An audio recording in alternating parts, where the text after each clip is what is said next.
Welcome back to the All Things ITSM Global Podcast. I'm here with Patrick Bolger and Carlos Casanova, and joining us now is Phil Verghis from Clever. Hi. So Phil, welcome to the podcast with us. Thank you. So how are you enjoying the conference at the moment? It's been great. I must enjoy it because it's my 22nd or 23rd year. Yeah. How do you find it's changed over the years then? What's the difference between now and 22 years ago? Well, no hair. I mean, the conference. I'm with you there. Yeah. We had to powder this down before the cameras came on. What's changed, I think, is the industry has matured a Yes. lot from geeks and nerds like me talking technology all the time. We understand the people and process, and making a difference to the business of the business is much bigger deal. So that's been fun to watch. Yeah. So it's not so much technology as people now, or a good combination of the two to get a better blend.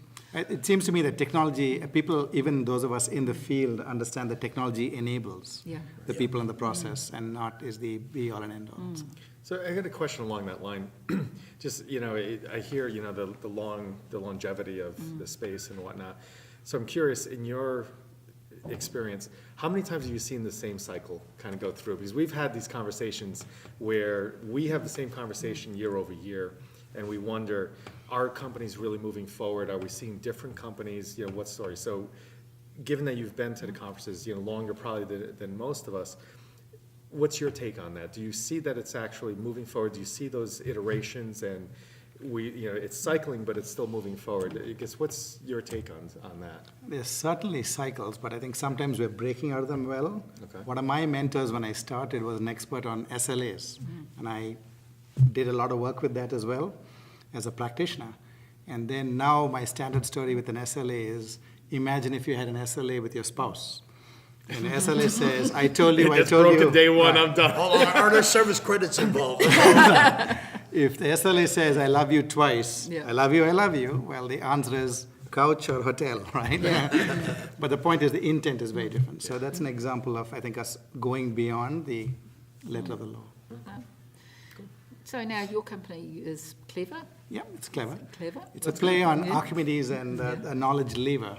So give me a lever long enough and I'll move the world. Yep. Right. So that's the play on it. And we're an award-winning next-generation knowledge management software and services company. We are fortunate to work with partners and clients like HDI, like Coveo, like Salesforce, like HP, Enterprise Worldwide. And what we do is really we work with helping to transform the behavior of people to make it so that every time you touch a piece of information, you make it better for the next person. Right. That's it, that's simple. And it works for very, very sophisticated, complex, multi-million-dollar kind of work down to break-fix kind of work. Yeah, and I think knowledge, actually sharing knowledge and building on knowledge is still something that we struggle with in We don't have enough service knowledge management. around it. Yeah. But I think that we are slowly moving beyond the concept of really one monolithic knowledge base where we contain all the information. One tree structure. Yeah. Yeah, well, then you do have now more acceptance of tacit knowledge. The fact that, stuff is just basically comes and goes pretty quickly, and you need to be able to augment standard knowledge repositories with all of this kind of stuff that comes and goes and stuff that can't be written down because learned on the job. Yeah. I think you guys have hit on some of the biggest things that we are seeing. The single biggest issue is that there's no way to understand or quantify. But the way that we answer that is when you talk to a CEO or a CIO at a Fortune 500 company, the conversation is that from McKinsey's research, about 20% of your work week of any average knowledge worker is spent looking for internal information or trying to find somebody who has it. Yes. If you add processing email, that's 50%. So if you take 2 minutes a day to improve what you do by making it easier for the next person instead of condemning them to make the same mistakes. So our belief really is for knowledge sharing to work and to stick, people have to want to share information and it has to become part of how they do their job easily and simply, But no matter what the tool. do you not think there's an underlying bigger problem that I think is on the verge of actually being solved through technology is really, really helping with collaboration? So I think the issue from my perspective is that knowledge tends to get hoarded because it's sitting in its silo. Yep. And people want to be seen as subject matter experts. But I think collaboration breaks all that down because you get people talking outside of silos, and then you get the culture of being rewarded for sharing. That's right. Yeah. And that to me is a big difference. Some of our most exciting work that we've done with clients has been around collaborating, and especially by changing the metrics to reward it, where people have got rid of level 1, level 2, level 3 support worldwide at multinationals with one Multi-tiered, level, yeah.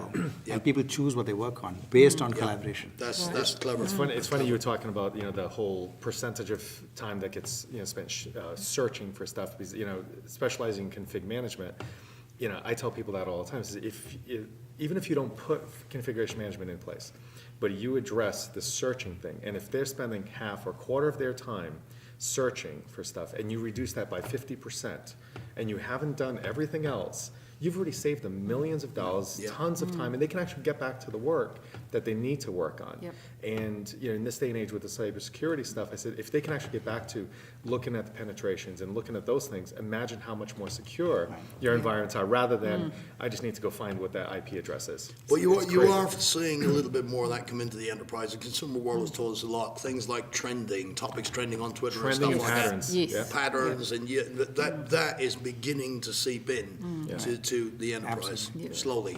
But There was a great article I just read on the flight out here from, in CIO Magazine on exactly that, the business analytics about finding those patterns, detecting those patterns in a proactive manner, where you can't do that, as an individual looking for it. You need to be told, hey, here's a pattern that I've detected. Just So- as a quick example, I think tying together what you just said, in complex work where you might have 1 million hits a second on a network, if I've never seen it before, I'm not going to search for something because I know it doesn't exist. I'm one of 10 people on the planet who might know it.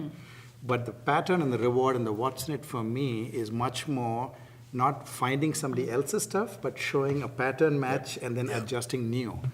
Then suddenly they're quite happy to enter knowledge and share it, as opposed to go search on something that's been done 6,000 times. They'll never do that. Well, and even if it's something where we don't know what it is, but we're seeing a pattern. Yep. So at least flagging something, you need to go figure out what it is, because I'm seeing a pattern here.